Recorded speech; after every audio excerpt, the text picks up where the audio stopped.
The story begins with a girl named Grace who falls off a horse and suddenly remembers that in her past life, she was a 52-year-old man named Ken Saburo. Now she finds herself as the villain in a game. As she reflects on the absurdity of the situation, a servant named Josette brings her change of clothes. Grace thanks her, but ends up scaring the servant since she is supposed to act crueler. She then prepares to fulfill her role as the villain. We see part of Ken Saburo's past. He was an old-school otaku, and his daughter used to play the very game he has now reincarnated into. Recognizing the protagonist Anna, who trips at the entrance of the school, Ken Saburo recalls his daughter explaining the scenario. Grace approaches Anna to fulfill her role, but instead compliments her parents for raising her with love, accidentally triggering her paternal instincts. Hearing this, Anna cries moved, but everyone thinks Grace is reprimanding her, so she takes Anna aside. There, Anna shares the sacrifices her parents made for her education. Grace advises her to develop her skills to achieve success and happiness, making Anna cry again. Then a prince from the kingdom arrives, but Ken Saburo mixes up names from his past life. When Anna introduces herself to the prince, Ken Saburo uses the moment to recall saying that he guesses correctly, identifying him as Prince Virgil. Ken Saburo remembers this should have been the start of the prince's route, but since Grace shouldn't have been there, he asks her opinion about the prince. She replies that he seems like a good person, but is more interested in being friends with Grace, forcing her to agree, which raises their relationship level. From that moment, Anna becomes her follower. While walking through the hallways, they meet the director, and Ken Saburo shows off his social skills by greeting him elegantly. Later during class, Grace scolds Anna to make her pay more attention, believing it makes her look more evil, but it only increases Anna's respect. Anna misinterprets her actions as those of a model student enjoying learning, but Grace is happy because she can now do things that were difficult for her in her past life. We see Prince Virgil meeting with the typical Otome game character number 2, August, discussing whom to invite to the student council. During lunch, where students are allowed to serve themselves buffet style, Anna wants to take some food home for her family. Grace scolds her, thinking it sounds more villainous, but it only raises Anna's level further.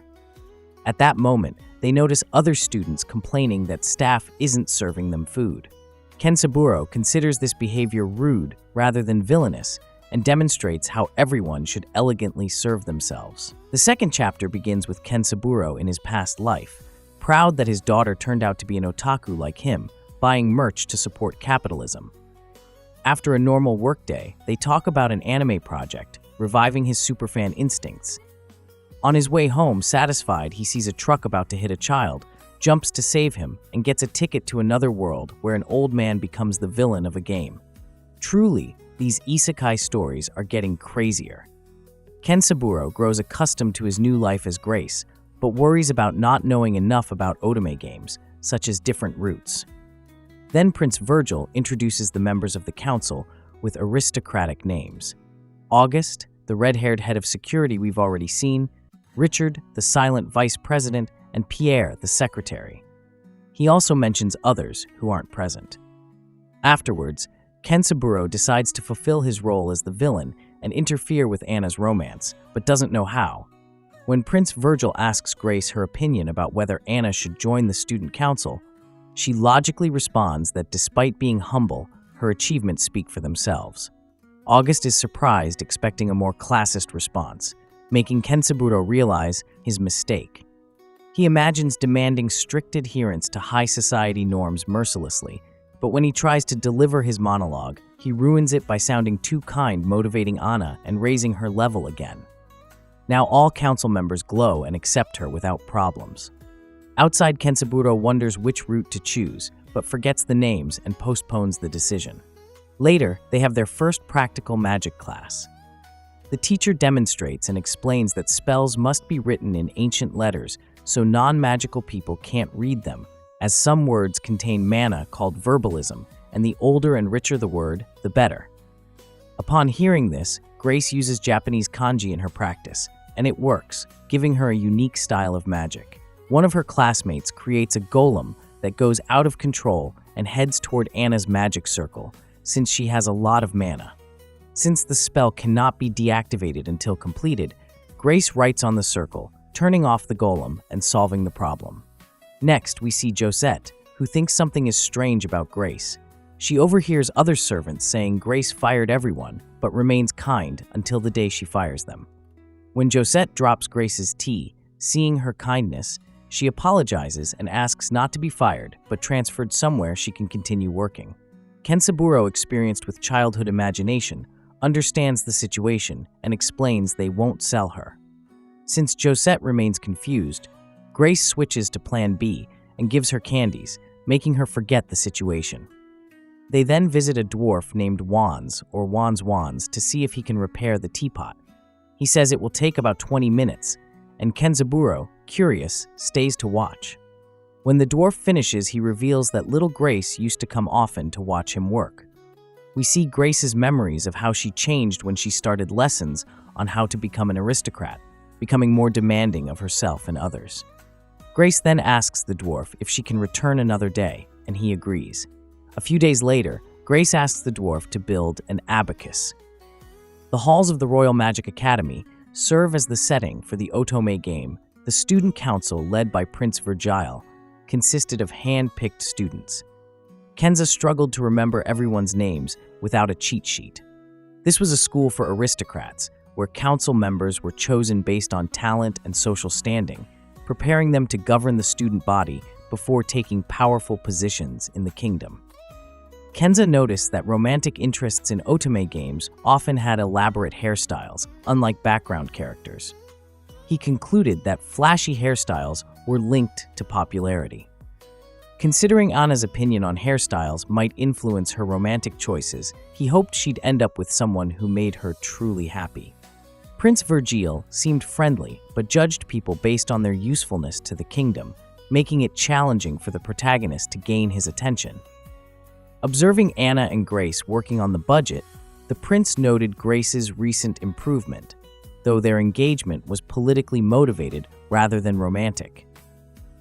When Anna struggled with calculations, Kenza introduced an abacus, claiming it was a calculator from the Far East. Grace easily solved the problem, surprising everyone. The prince praised Anna's dedication despite her struggles, recognizing Grace's hidden efforts to improve. Discussions about the council's strength highlighted Auguste, a martial arts specialist, and Richard, a swordmaster, as top contenders. Their duel ended in a draw when a bug landed on Auguste. Kenza saved the insect, showing compassion, which impressed Auguste. Richard later showed the girls the Academy's weapon vault, making numerous puns. Kenza countered with wordplay, earning respect. Rumors spread about Grace's superiority among the council. Anna wrote to her parents about adapting well, thanks to Grace's mentorship. Other first-year council members included Prince Lucas Vierge and Lambert Balance. Lambert's stern attitude towards Anna stemmed from viewing her as a rival due to their similar backgrounds. Kenza explained that Lambert's criticism meant he paid attention to her, indicating potential affection. Grace taught Anna to use the abacus, helping her finish tasks faster. Lambert questioned the fairness, but Kenza offered him an abacus, knowing Lambert's curiosity. Anna then taught Lambert, flustering him, while Kenza encouraged Lucas to learn too, creating healthy competition. Kenza reflected on his involvement in Anna's romantic roots, hoping he hadn't overstepped. Despite concerns, he enjoyed assisting in her journey at the academy. Another day ended with laughter and learning. As students advance in their magical studies, they prepare for the ritual of obtaining magical creatures. Anna successfully performs the ritual, acquiring a pink Pegasus unicorn with the wind attribute. Though others consider it a simple bestia, Grace is happy for Anna, seeing the harmony between her character and the chosen creature. Hinako explains to her father the concept of the game, where each student is given a magical creature egg after a month of study. The hatched companion expands available spells and opens new learning opportunities. Additionally, the choice of Bestia can influence romantic storyline options. Prince Virgil and Auguste join the class during the ritual, impressing the students with their rare magical creatures, a fire phoenix and a wind griffin, respectively. The prince comments on Anna's choice, noting the kind nature of Pegasi and their ability to reflect their owner's talents. When it's Grace's turn, something unusual happens. Instead of a regular creature, an ancient dual-element dragon emerges from the egg. This shocks everyone, including the teachers. The master explains that they are witnessing a legendary creature with fire and water elements, which is extremely rare and powerful. Hinako, observing the events from outside the game, gains the opportunity to influence the course of events. Using contact through the TV screen, she helps create the dragon by combining her father's mana with that of the character. This experience becomes a crucial moment in their shared journey. The story continues, blending everyday academy life with the development of relationships between characters and Hinako's influence on gameplay. Kenzo keeps playing his role, although his actions increasingly aim at benefiting Anna, contrary to his original goal as an antagonist. Some time has passed since Kenzo entered this world. His daughter Hinako continues exploring ways to influence game events. She understands that their family bond allows them to interact through the TV screen, creating unique situations and solutions. In the real world, each day of the game corresponds to a month in virtual time. This allows Kenzo to quickly adapt to new conditions, observing events from different perspectives. Hinako becomes a key link between the real world and the game, helping her father make the right decisions. In the Magical Academy, events unfold around the main heroine Grace and her unusual dragon Orion. The story begins when the Academy director demonstrates Grace's new dragon beast to everyone.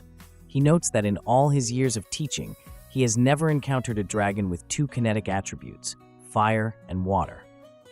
Grace explains that this could have happened due to the incident with the dolls, after which she began feeling as if a second soul had settled in her body. The director suggests testing the dragon's abilities.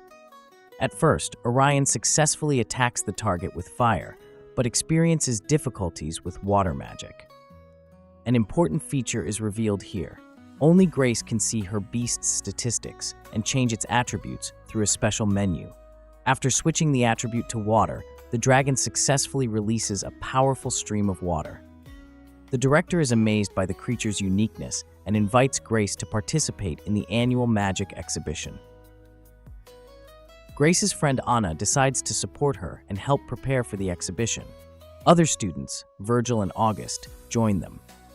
Parallel to this, a storyline develops involving Hinako, who observes the events through the game, and her mother, who analyze what is happening. A notable meeting takes place in the library. Analyst Pierre is looking for Prince Virgil, who has once again disappeared from his tight schedule. It turns out that the prince periodically hides from his assistant to get some free time. Grace advises Pierre not to worry about it and notices that Pierre's gargoyle with the water attribute perfectly complements the prince's griffin with the wind attribute. Later, the group encounters a mysterious bone dragon during training. During the fight between August and Richard, the ground begins to shake and a skeleton-like monster emerges from the rocks.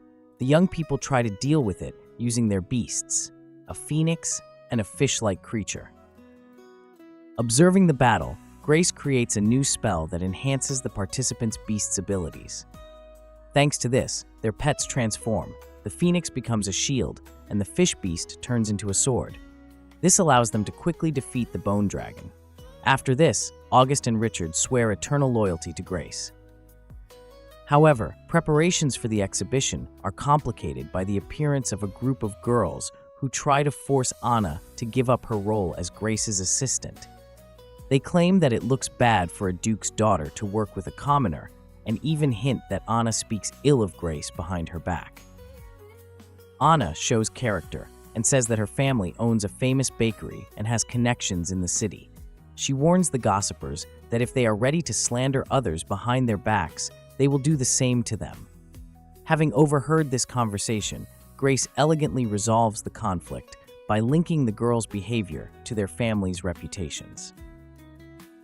The prince shares observations that choosing Anna as a partner was not accidental. Her beast really complements Grace's dragon perfectly. Although the prince doesn't like to admit it, he agrees that Anna is the most suitable candidate to support Grace at the exhibition. The group continues preparing for the exhibition, experimenting with various combinations of magic and their beasts' abilities. Grace creates a magical fan that combines the functions of a magic wand and an ordinary fan, which draws interest from other students. Hinako notices how her father understands the game characters better and better.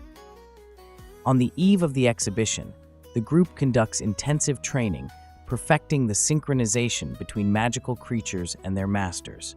The teachers and director are impressed by the students' progress and look forward to the upcoming event. Duke brings his daughter a gift, a wooden horse, which causes embarrassment since she is already 15 years old. Kensaburo, in order to preserve Duke's authority, says it's a perfect gift and explains to the servants that Duke presents his daughter with a wooden horse as a gift, which leads to an awkward situation since she is already 15. To uphold Duke's authority, Kensaburo quickly steps in, praising the gift as ideal and assuring the staff that Duke would never intentionally choose such a present for a teenage daughter. Grace notices that it's difficult for her father to be a parent. Duke confesses to Kensaburo that he feels unworthy of being a duke because he was adopted by the family due to his talent for accounting. During the school magic exams, Agus and Richard demonstrate a trick using animals as weapons. Grace had taught them this method. When it's Grace and Anna's turn to show their abilities, they perform a complex spell involving a dragon and a unicorn. Maestra tests their abilities by making them fight a mechanical monster. Anna manages to create a powerful tornado, and Grace supports it with water, creating an icy storm that defeats the monster. After the exam, Anna worries that she has gained weight at the academy. Grace understands the importance of appearance for a girl, but advises Anna to take care of her health. Anna starts training intensively to improve her magical abilities. Thanks to training with Grace, the level of intimacy between the students increases. They notice that by helping others, they can strengthen their relationships and improve in magic. Duke observes the successes of his daughter and her friends, feeling proud of their achievements in studies and magical arts. He realizes that despite his status, the most important thing is to support his family and fulfill his duty to society. Verdi demonstrates his new wand combined with a book and summons his creature, a sphinx which looks quite ugly. He attacks Anna with a tornado of petals, but their magical attacks mutually neutralize each other. It turns out that Verdi was born into a poor family, but his parents spared no expense on education. As a child, his first spell revived a dying tree, which determined his path in magic. His favorite magic book is Harry Potter. Anna understands Verdi's poverty, and romantic feelings develop between them. Despite opposite magical natures, earth for Verdi and air for Anna, they complement each other well. Kensaburo considers Verdi's story realistic and believes it would be beneficial for Anna to marry a nobleman, possibly Virgil, to become queen. Grace notices that Anna isn't eating snacks at an event because she doesn't know the etiquette. Lucas suggests taking Anna in for the summer to teach her proper manners. Grace supports this idea as she believes Anna could become an important figure in the kingdom. Anna initially refuses, but then agrees, thinking she's being prepared to be a servant to the future queen. She begins learning all courtly manners in Grace's house. In Grace's house, 300 servants work, who are taught literacy and other useful skills. It's an entire small town with its own infrastructure. Anna realizes that this is more than just a house. Here people can get an education, work, and start a family. Grace also tries on a maid's uniform and asks Anna's opinion. Anna responds diplomatically, although she actually thinks Grace always looks great. Grace is pleased with Anna's mature perception of the situation and says she believes that one day Anna will enter high society and help improve the kingdom. Anna, however, continues to think that she's being prepared to be a servant, specifically for Grace. She sees this as an opportunity to help people from another side of the social ladder. The story ends with hints of new plot twists and changes compared to the original game, especially regarding Grace's family, about whom almost nothing was previously known. Despite summer vacation, Grace and Anna have to guard the magical vault at school, where artifacts of mass destruction are stored. Although the building is protected by impenetrable magical barriers, the shields suddenly weaken, and the girls are forced to check the situation. Anna doubts their ability to guard such dangerous items, but Grace assures her that it's enough to follow the example of their elders. Upon arrival, they discover the others, Lucas playing with a Rubik's Cube despite Virgil's warnings. After Lucas completes the Rubik's Cube, everyone disappears and finds themselves in a labyrinth of trials. The first trial is a riddle about flood from above and flame from below. Grace, using the magic of her pet Oron, creates water and fire to solve the puzzle. The answer is bathroom.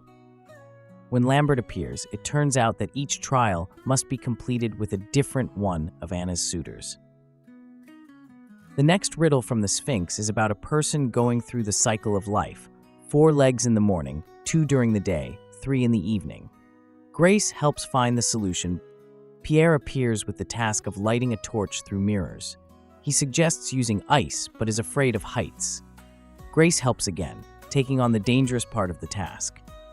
Richard and August offer a solution to the next riddle about the traveler, to warm him with the sun after the wind.